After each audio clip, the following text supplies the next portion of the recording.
Yuri Grip is Reuters. We sang that night like it was our last.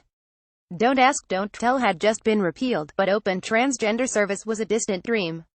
In those days, Freddy's Beach Bar was a second home for closeted soldiers and spies back from one war or another, a safe haven to catch a few short hours of freedom. The closest gay bar to the Pentagon, Freddy's is the top karaoke joint of the military-industrial complex, and a gay cheers where everyone knows your alias. Jesse worked nuclear submarines by day, classic rock by night. Molly was our drill sergeant. Lily, the fighter pilot and sequin temptress. Our matron Barbara, who the girls whispered was a retired general, held court in pearls. I wore my favorite black number and sang Frank and Ella, always the classics. We were patriots with dreams and families to support, but we were transgender, and my friends knew their careers in the military could be destroyed. Those were the people I thought of last week when President Trump tweeted that the United States would no longer accept or allow transgender individuals to serve in any capacity in the U.S. military. The president should know that thousands of his finest soldiers are trans, that some of his PDBs are written by trans intelligence officers, and that transgender Americans lie buried at Arlington. By contrast, I enjoy the unwavering support of CIA leaders, even if being accepted as female means being treated accordingly. I was once interrupted a briefing. Let me explain this one more time. An official sneered, I do not care to be lectured by little girls. The life of a trans CIA officer has its moments. There was that time when a colleague who'd returned from overseas said, I think I used to work with your husband.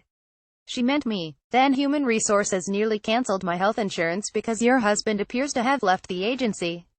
Me again. Once while reviewing my medical clearance, a CIA doctor said, transgender, why would you want to become a man? Why indeed? For the most part, I'm like any other lady spy writing for the president, stealing secrets, and shopping at the CIA gift shop when I forget our anniversary. I could disappear, one of those deep state transgenders who secretly run America. But I made a promise. When I was just coming out, I was desperate to find other trans officers to reassure me that I wouldn't be fired for being myself. But I was alone, the only out trans officer at the CIA, and no laws protected people like me. 10 years before, a transgender employee had been driven out of the CIA by hate and management indifference. Fortunately, the CIA's LGBT network introduced me to a trans officer at another agency, a brilliant, courageous, actual rocket scientist, who had faced down colleagues who damned her to hell. She gave me what I needed most, a shoulder to cry on, sound advice, inspiration, and a network of successful trans officers across the government. But there was a catch. She made me swear I would not disappear to think of the others who would follow me. Trans people are often advised, move to a new town, forget your children, family, friends, and career. It's easier for everyone if they can imagine that you died.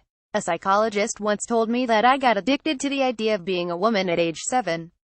He explained that real trans women harbor 1950s fantasies about being obedient housewives. His advice, don't tell anyone. It makes a certain amount of sense.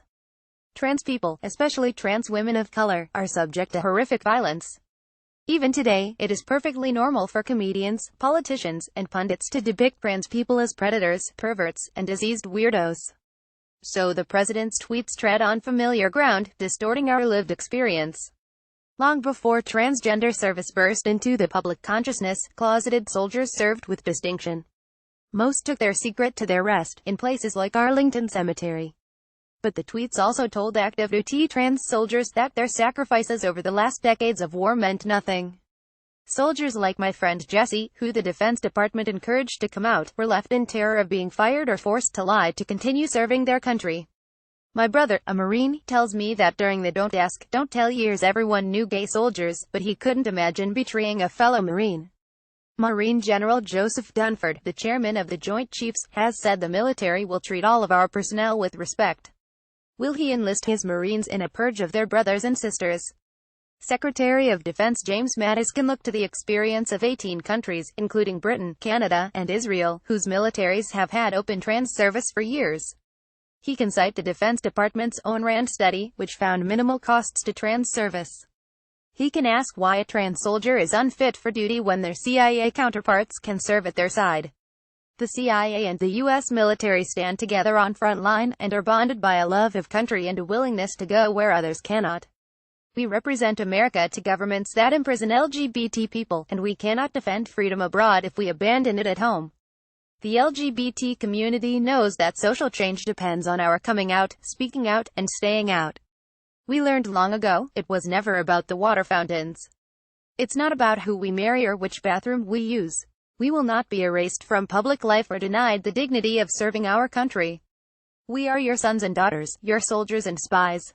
I still go back to Freddy's when I need my community and the chance to sing my go-to closer. What is a man? What has he got? If not himself, then he has not.